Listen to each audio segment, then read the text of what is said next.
Hello everyone, I am Dr. Shruti Kant, consultant gynecologist at JP Hospital, Zirakpur. आज हम बात करेंगे प्री कंसेप्शन काउंसलिंग के बारे में, यानी कि planning of pregnancy before pregnancy.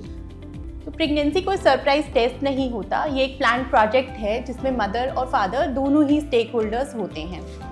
जब भी आप प्रेगनेंसी प्लान करें तो आप अपने गायनेकोलॉजिस्ट से ज़रूर मिलिए और प्री कंसेप्शन काउंसलिंग ज़रूर लीजिए। हमारे पेशेंट्स हमारे पास आते हैं और कहते हैं कि मैम हम तो हेल्दी ही हैं, लेकिन जब हम उनका टेस्ट करवाते हैं तो हमें पता चलता है कि उनके आयरन लेवल्स कम हैं, थायराइड बढ़ा हुआ है, शुगर बॉर्डर लाइन है। तो प्री कंसेप्शन काउंसलिंग में हम 3 चीज़ों का ध्यान रखते हैं।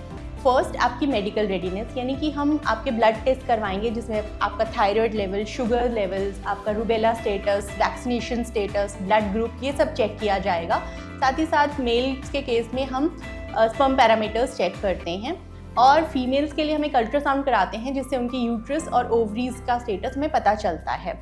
सेकेंड इज़ न्यूट्रिशनल रेडनेस, यानी कि आपकी बॉडी में folate level, folic acid levels कैसे हैं, विटामिन डी लेवल्स कैसे हैं और साथ ही साथ आयरन लेवल कैसे हैं, ये हमें चेक करना होता है।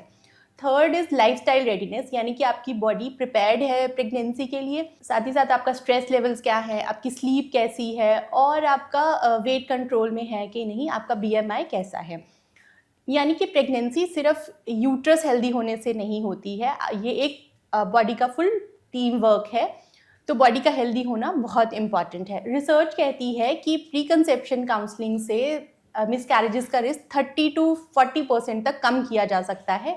और अगर आप रेगुलर फॉलिक एसिड ले रहे हैं तो न्यूरल ट्यूब डिफेक्ट्स, यानी कि ब्रेन और स्पाइन की प्रॉब्लम्स को 70% तक रिड्यूस किया जा सकता है। अगर सीड को अच्छे से ग्रो करना है तो सॉइल का हेल्दी होना इम्पॉर्टेंट है। वैसे ही प्रेगनेंसी में भी यही प्रिंसिपल फॉलो होता है। तो जब भी आप प्रेगनेंसी प्लान करें, अपने गायनेकोलॉजिस्ट से मिलिए और उनसे प्री कंसेप्शन काउंसलिंग बिल्कुल लीजिए। Thank you.